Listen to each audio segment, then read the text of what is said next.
Dan here, Dyno Speed Shop. Today, we're having a weird one. So a couple days ago we did a video where we moved everything around the tow truck. Danny was in it. It was like a day in the life of my ridiculous, poor life choices. And for a reason, you guys liked it. So today, we have a bunch of little things to accomplish. I thought, you know what, we'll crank the camera on, see what happens. Now, originally, man, the amount of stuff I've been collecting, I might have a slight addiction to tires. I had said in a previous video, and it's gonna be today, I bought that hot little mill, well, had it kind of built, I guess, or whatever, to our buddy John and Cecil. And it's a 350, I think it's a 4-bolt main deal, like a 10.5 to 1. I don't really know the specs on it, but solid lifter deal. And they had convinced me, let's get this thing dyno. And I was like, never done it before. I was like, yeah, you know what? Let's try it out. Let's see what happens. It'd be kind of fun. I'll film it. We'll go through it together. You know, Danny's first dyno. And see what it is. Hopefully a few people there want to do a little bit of talking on camera because I don't know anything about it. So you'll have to deal with me throughout that. Also, we have to get some supplies. I got to get a few things. So this fine Ford truck, look how good it looks. On the last video, we took it for a ride and it had a slight motor noise, which isn't really the end of the world. God damn, it looks good sitting out here though, eh? So, you know, it's not the end of the world. We're putting a Cummins motor in it and all sorts of stuff at some point. The problem is I'd like to just kind of daily drive it a little bit, work all the kinks out, see what works and what doesn't, see what I like about the truck and what I don't, what I can fix, and kind of carry on from there. So, you need some sort of reliable motor. I also want to drive it out west. So it's going to my buddy Peg's place, zip ties, bias plies. Well, neighbors are up early today. And he's 1,000, 1,200 miles, I don't know what it works out to be, but like a couple of day drive. Now, I wanted to drive this thing out there, yard the motor out, and then work on it out there, fly home, and go back and forth over some, you know, long weekends, stuff like that. There's no rush to get this thing done. We're not in a time crunch. It's just kind of a neat project to work on with friends. So that's how I'm looking at that. To tow this thing, I mean, I have to drive it out there, be 2.5 days there, drop it off, hang out for a day, 2.5 days back, takes a whole week of vacation. That kind of sucks. You only have so many days off from the day job. Really, you know, the day job really gets in the way of my fun time here. Shipping, it would be a fortune, you know, so I don't really want to do a motor swap, so we'll see what happens. Anyways, the plan is we'll go get some 1540 and some Lucas 50/50 mix, oil change, see what happens. Maybe that'll make it better enough we can kind of nurse it around for a little bit. And every mile, my hair's caught in the garage, every mile we make it closer is one less mile we have to pay for a tow truck. Genius. Also, I went and picked up some proper overload springs, paid big bucks for them. I want to put those on the tow truck. Again, the last video we were kind of moving these things around. Moving this thing was a heavy girl, obviously 3/4 ton truck, lifting on the front. It didn't have the truck on the bump stops, the tow truck, but still, I'll talk about that a little later. I went and bought some proper springs. They actually just got delivered yesterday. Maybe we'll do that in the parking lot or the driveway. Do a real old school Dyno Speed Shop work in the driveway in winter. You know, it's pretty nice out. See if this thing will start. We're gonna take this girl. Oh yeah, she's a gem. We're gonna take this hot rod and see you on the road. Daniel will be there. Just a full day. That's how it goes. We're gonna kill the whole day and accomplish hopefully a bunch. I love this car. All right, we'll see you on the road. Okay, so we're at the dyno. This is pretty big stuff. I've never been here. So we got the experts here, Cecil and John. So they're the guys that put this motor together. They sold me and everything in it. 100% warranty guaranteed, they said. For life. For life. For life. Whose life? Yeah. So I don't know a whole heck of a lot about it. I kind of trust them along the way, but it's a 350 deal, and it was a 4-bolt main, right? That's what we kind of, yeah. And 10.5 to 1? Yeah. Is that what it worked out to be? Because we chased the deck, the deck height, and we did the combustion chamber CCing, and it was 62, steel shim head gasket. We got things pretty tight in there, so we got an honest 10.5. Okay. In this situation, yeah. And then it's got steel crank, Isky camshaft. Yes, this was a 524A, which is a nice little solid lifter piece. A lot of valve spring pressure. We got like 130 and a little on the seat, And so that makes it pretty sharp, pretty sharp. You know, it follows the camshaft profile because it's quite, it's an intense profile. So, and that just gives you that performance advantage. That's what we're going for. And then I had this intake kicked around in this carburetor that was just off the Nomad before we put the blower on it. And so the only thing was just that it had cast pistons, right? That was the only thing we got to be careful of. Yeah. For detonation. That was the only deal. But otherwise we should be mint on it. It's got a GM over-the-counter 492 head, which was a common replacement head back in the 70s. Okay. This set's got angle plugs, which you know, doesn't really make a difference in a flat top situation. Yep. But it's angled so that you get a little bit better spark travel if you had a dome. So, but it's a nice head. They're absolutely dead stock. No porting. A grinder has never been in these heads. Okay. But they've got a nice valve job.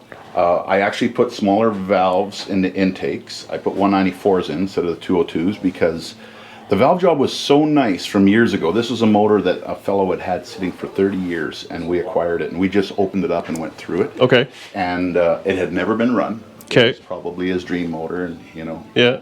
Life happens. Yeah, life happens, and we got it off his estate. So, so if you don't finish a motor up, let that be less. Just like I buy the cars. If you don't finish the motor, these guys come in and they're going to pick it up, then some long hair hippie ends up with it. Yeah, we're interested. If you want to clear a relative's garage, you give us a call and we'll come on down. Corvettes are our I will not put your phone number out there, but email Danielle, yeah, because you'll be getting all sorts of weirdos. So yeah, we put on some roller-tipped rocker arms, a little bit more ratio. Yeah. Which not only does it increase the lift, but it also makes the camshaft thinks it's a little bigger. Yeah. Its opening rate is faster. So. But I cut you off there. So the cylinder head, it had a perfect valve job, but you said it was like a stock one, so you put the smaller valve in. So when everyone goes to school or you get training in the old days, they would say, oh, you want to put the valve seat right in the middle of the valve, which is great if you want to go 100,000 miles. But if you want to make a little bit more power, you want to take full advantage of all the window area, you want to get that valve job closer to the edge of the valve seat. I gotcha. So this was located perfectly in the middle of a 202, and when we put a 194 in there, it was ideal for a competition valve job on like a 194. Okay. So, and then what happens is with the 194, we have less shrouding to the combustion chamber wall. And since we didn't get into porting these heads at all, didn't want to put a grinder to them at all, it gives you more window area around the chamber side of that valve. So it actually should be a performance advantage. I always trust these guys. Like they do the drag week stuff and all that. They know what the hell they're doing. I don't. But we get to make a bunch of noise on the dyno, which is going to be exciting. So they just ran the valves, did a few things, and we're basically kind of done, ready to go at this point. Set the timing and just warm it up, and then you'll see the action. And then, so what are we going to do? We're going to kind of just let it go and then play with timing in the carburetor a little bit and see what it does? Yeah, you can see what it does for horsepower numbers. Yeah. Yeah, so, and exactly, we'll find out where its optimum timing is. Basically, the fuel curve we're going to chase first. Okay. We're going to try to get a nice fuel curve with your carburetor. We can even show you what it does with putting different spacers in. Oh, okay. Yeah. This one, I don't know how sensitive. It might be very sensitive to these spacers, and it might not because it's got that large plenum. It might want a little bit more signal with a 4-hole. This intake has got a lot of people wondering, you know, how does it really work? How well does it perform? It's not a traditional looking piece. It looks cool though. Yeah. We're all about looks. The big thing I want to do is, I mean, we have this, now the motor will be just 100% dialed. I'll know the timing number, the carburetor set. I'll dump it in the car, and it's just going to be optimum when we get it for the most part, right? For the most part, but your car may put different loads on it than the dyno. So you still may need to change some things in the car, but you'll be close. Yeah. You'll say, oh, I just got to move my air bleeds a little, or I just got to, maybe it needs a little more jet or a little less timing, or can handle, you know. But that's where I just drive to your house, and you wail on it up and down the front street until it's fixed, right? Try it out. All right, well, these guys get back to work, get it warmed up, and start guessing on some numbers. Is this your first dyno motor ever? Yeah. And it's my second motor I've ever had kind of like new. And my first one, well, that's not yours. I just paid for this is my first motor. Yours, second one I paid for it. First one, it's actually mine. I'm excited. All right.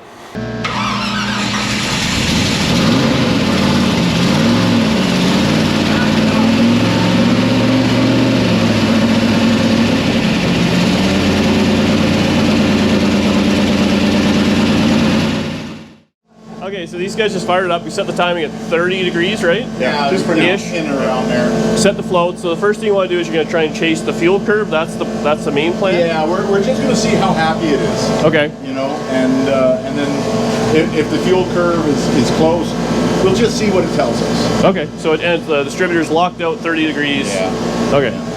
That's just it's hard to hear when the motor's running all that, so we're gonna have to kind of go back and forth a little bit. It's like engine masters here, but We set the float Terrible. levels there kind of low, so Yeah. we run it on the dyno, do a pull. We didn't want it to go lean. Okay. So we raised the floats in the carburetor. You guys were adjusting in here and stuff. I didn't. This Well, carburetor. this is a fancy carb, so it's got actually an air bypass, internal air bypass that it can be used to adjust idle speed. Yeah. So this is a very nice carburetor, the Holly. I'm not gonna lie. I put that thing on. I think the day before we left for power tour, and I didn't touch it until I took it off when we put the blower on. So you guys know way more about it. It's like we're in school today. This carburetor, did you run it on this intake when you went to power? That was what it was on. Okay, Yeah. so yeah, this intake I'd imagine would want a little richer carburetor by nature. Yeah. Because it's got less signal, so it probably worked really well for you. When you have, say, a dual plane or maybe an intake that's got more signal, this carb may be a little rich for some street applications. I It's more of gotcha. a competition series carburetor. Yeah. Oh yeah. Yeah. It was a fancy one. That's why I wanted it. It is. It's a good carb. It makes horsepower. They make more than others. costs a bit of money. Yeah. So we got the motor running. It's all baseline. We're just going to kind of baseline the dyno, baseline everything. This really isn't going to be anything impressive, but it's where we're started.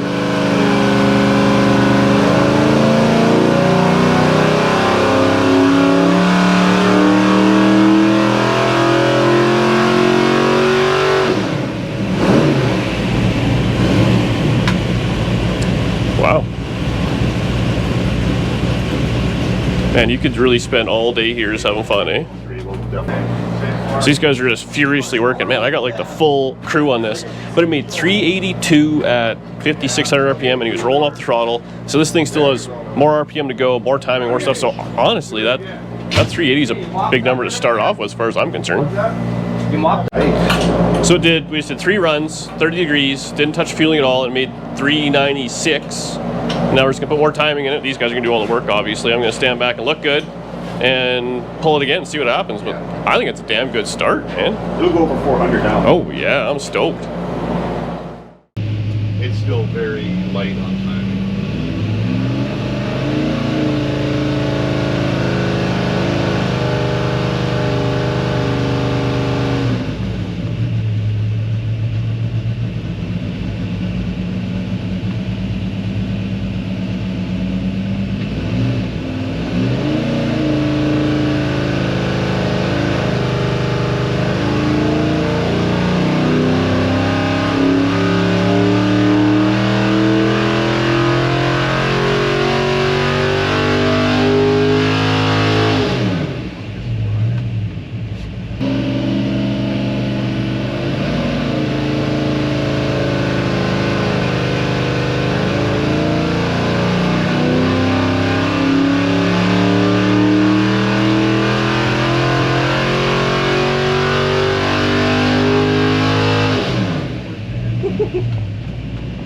So we just did another run. It had 37 degrees timing in it, right? And it made like 409 at 6,000 basically. But it had a bit of a miss, so we're doing plugs. They changed the air bleeds to richen it up or lean it out. Larger air bleed to lean it out. So we're gonna lean it out just a little bit and then see what happens. But Yeah, we went from 40 to 43s. 40 to 43 in the air bleeds, and then we're gonna do that. And then there's also a spacer, this fancy spacer. later. We might try this out later on. Maybe even a carb. Maybe even a carb. We'll see. These guys, John has a number in his head. He hasn't told me what it is yet, but obviously we're getting there come hell or high water. Luckily it's only my money, so we can just keep spending until we get there, right? So you're happy. That's why I'm here.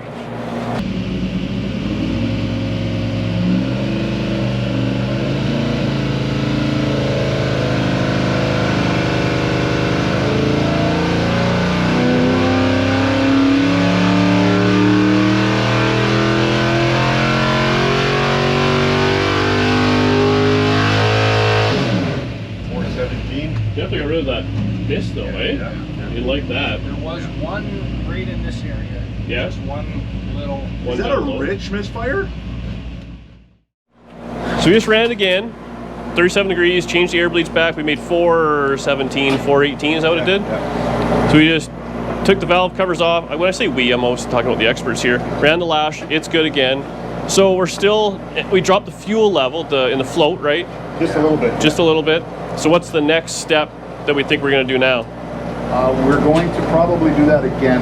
You know what? We might open up the low-speed air bleed. We got a little bit of a rich condition right in the 3 to 30 to 4,000 RPM range, and that really makes a big difference to the overall power, right? Yeah, like yeah. To the, not overall, but to that torque and that. Well, I was amazed. So we were running it had 40s in it for air bleeds, right? And he changed them to 43s, and it picked up like 18 horsepower or something like that, and a lot. Oh no, eight.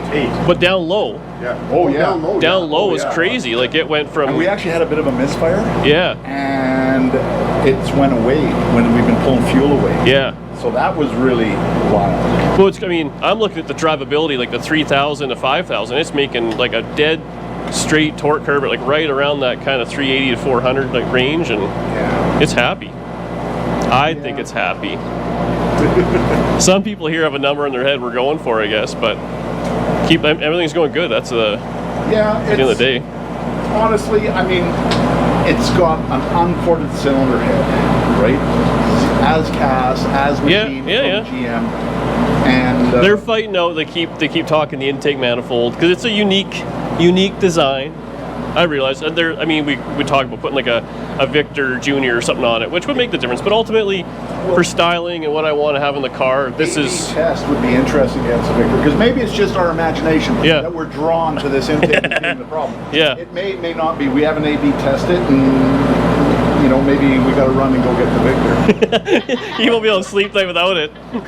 But the lash is great. Yeah. It's right on the money. Everything's And, happy. It's got good oil pressure. Everything is We good. checked the plugs. The distribution was surprising. It almost looked like it was richer on the ends than in the middle. Yeah. So you would think that with the way this manifold is, it's goofy. Like, come around here, babe. Like it's like these ones kind of curve in. Obviously, you'd think this would be leaner and this would be richer, but it actually was the opposite when the plugs came out. And all I can think of is, this flat surface, maybe like it's a blender in that plenum. It's going back and forth, it's going every different direction. But with this big flat area, it's causing fuel to puddle in those areas. Don't know. I love talking. John I Causey think knows. the spacer's going to change the way the fuel comes in. Yeah. That's why we're putting the spacer on eventually. I love the talking out our ass. You guys are meant to be on the internet. All right, well, let's run it again and see where we end up. Okay, so we're gonna go again. And the only change was that fancy honky-tonk and spacer. We'll see what that does.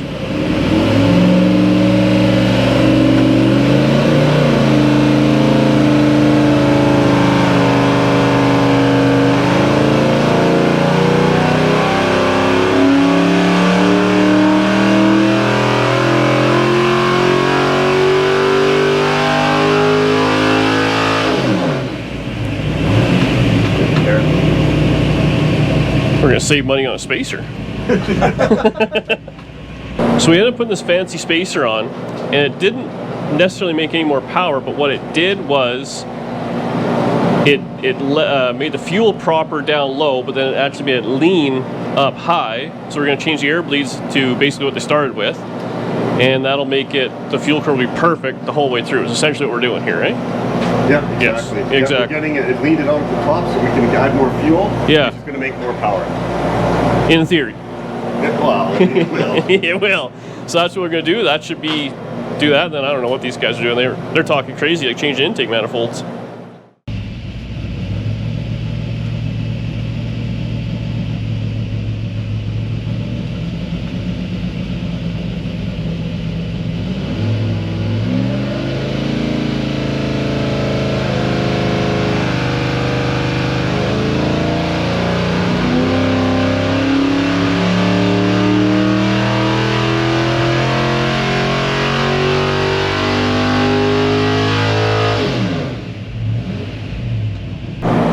Okay, so here's the plan.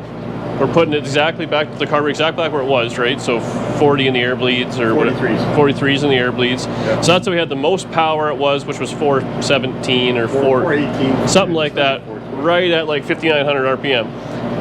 Now, John here. So the dyno, the operator's hilarious. He's cracked. Well, he knows how to get under John's skin there a little bit. So John went home to get a different intake manifold, Victor Jr.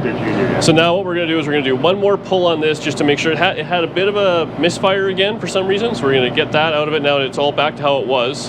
So it's in its peak form. And then baseline it, run it, intake off, and then we're going to put the Victor on and try it all again and see if it just miraculously makes 20 more horsepower like John's hoped for. Then we can go for lunch. Well, the Victor Jr. it's a good intake. So. Yeah, but this is the one I own. Yeah, that's why it's that's why it's a good one. You guys are just messing with me at this point. I feel like I'm gonna have to give John a few hundred more bucks now so it leaves with the proper intake. That's the problem. It's a sales pitch at the dyno I'm paying for. 20 horsepower in the car, you're not. Oh no, exactly. All right, let's run it again.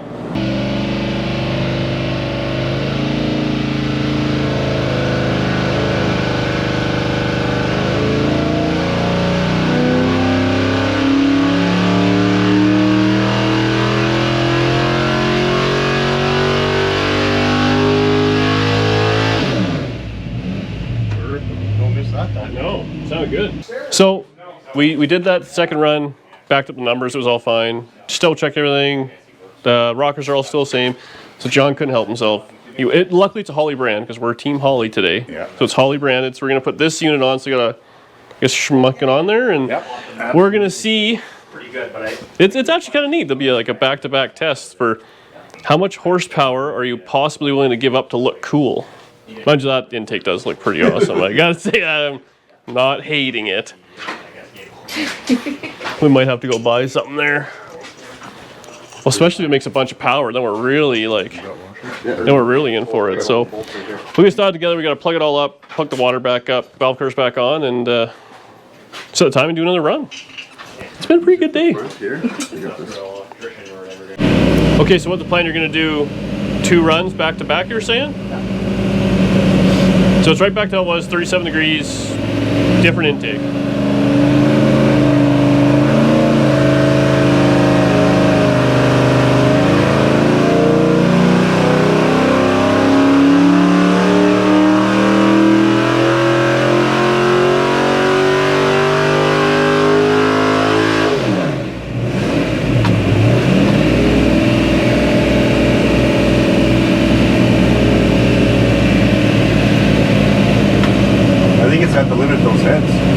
The intake made no real difference there. Oh, for fuck's sakes. Cold. Just wait. Oh, sorry. Cold oil. Make sure you edit that out. Oh, yeah. No, I'll put it in there twice for you. No, you leave that in. Oh, yeah. That's awesome.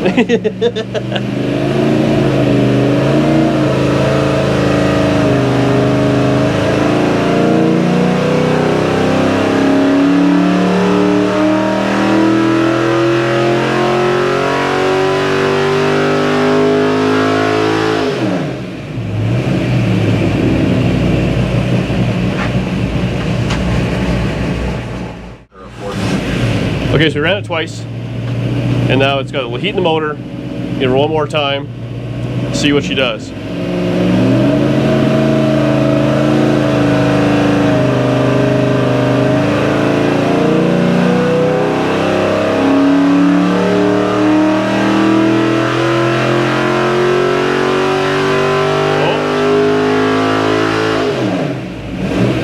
Well, I see 429. 429, that's what I saw too, yeah. That's worth a few. So now we're going to try this fancy dancy spacer, because I guess it's all kind of meant to work on this exact thing. So that last pull, the best one we get was 428, but the real thing it did was it picked up a lot of torque kind of down low in the meat of the curb there, around like 3,500 RPM. It was like 382, and then on the other one it was, oh, this is the good one, 388. So it was picking up power down low in the drivability area, which is kind of nice as well, but these guys are obsessed. They think it'll be another 5 to 10 horsepower or something like that with this deal. So we're going to do one more run with all sorts of stuff that I don't currently own, so it'll leave the absolute best where it costs more money. This is how you get people addicted to speed parts right here. So we'll do one more run and start pulling this thing apart. All right, one more go.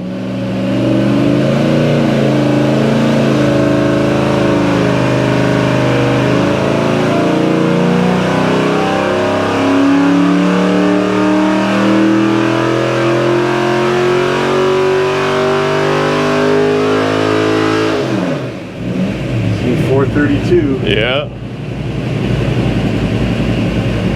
So we got about 430 on the dyno, I bet. Sold down a spacer and a manifold. Yeah, today. I bought it all. Damn it. So that was our best run of the day.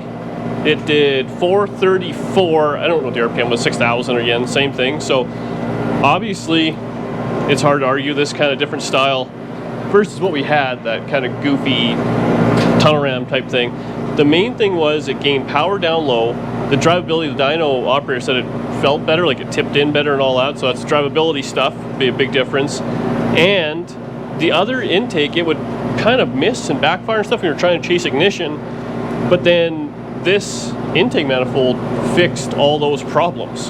So something to be said for that. So I might be on the old Holly website getting one of these, and it kind of suits the part a little better. And I mean, I guess that spacer was good for another 8 horsepower, 8 horsepower or something like that. So I mean, if you want it all out the door completely, you know, it's about that. But I think we came to the conclusion the cylinder heads being bone stock, and that was probably the bottleneck we ran into in this thing. So I mean, all the, you know, classic hot rod stuff, all it takes is more money. But considering it's a, you know, relatively tame street kind of deal, 434 horsepower in a 4-speed Camaro, I think will be lots of fun, like plenty fun, no issues. So John had to take off there, and I don't know, he had some go pick up his kid or something like that, but I appreciate everything you guys did for me and all that. Invite me down, and we got to actually dyno it and stuff, and that was a blast. So we're gonna pull this thing off, I guess, or let it cool off a little, and on to more errands. You gotta put it in the car now. Put it in the car, yeah. That's you guys want to just install it? Does that come with it? No. Well, we're back home. I think I said at the beginning of the video we were gonna do some other things, but we spent a bunch more time at the dyno than I thought we were going to. I didn't know it would be like not a full day event, but definitely we got there at 10 and went till 2:30, 3 o'clock, I think, something like that. So that was good. I learned so much down there. So I appreciate everyone kind of hanging out. I mean, and if you guys are local or whatever, you have the privilege of knowing Cecil and John. They're a couple of absolute great guys, and they put up with me. So that really says a lot about their patience levels. So this thing's back in the garage. I know we put it in here maybe about a week ago. Now that the motor is all dialed, 434 horsepower, I think it'd be pretty good in this little car. And it made like a flat torque curve from like 3,000 RPM up. It'll be good. I had that transmission gone through, so that's good to go. I got to pick that up as well, and I just got to order a few parts: clutch, scatter shield, some exhaust. But they're going to store the motor for me at their place where it's kind of clean, because we have to do body work on this, which I'm really not looking forward to. And since we're going to go like a satin black, flat black, a lot of you guys actually said flat blue, which might be not a bad idea, but I got to see where I can get a flat blue from, if it's even possible. A flat blue? Yeah, it might look okay. I don't know. So I'm going to do a little checking around there, but first things first, we have to do obviously some body work. I'm going to do pretty minimal amounts, but I do want to do some. So coming up next, we got to make sure the quarters fit properly, because they're a little funny on the one side. Trunk drop downs. I got to fix the deck lid, because it needs to be pulled out in a few spots here and there. But then it's probably a few videos of body work, and then, I mean, it might just end up flat black. We'll see what happens. But I want it painted. I want to get the glass in it, because ultimately, now that I've heard that motor run and I saw the numbers it made, I think this will be a really fun car. And it's closer than you might think to being done. Even though it looks very far apart, it's not. And it's like end of February. The weather's fantastic. Snow is melting. I honestly think we can get some hot rods out in March. And this, I would like to see on the road. So that's it for now. Thanks so much for watching. Again, John, Cecil, you guys are absolute rock stars. I'm stoked for that motor. I couldn't be happier. And comment below. Hopefully you guys were guessing at the dyno number. So did you win or did you not? Danny will send out the winner list later for what you got. Nothing. A crisp high five. And we'll see you on the next one.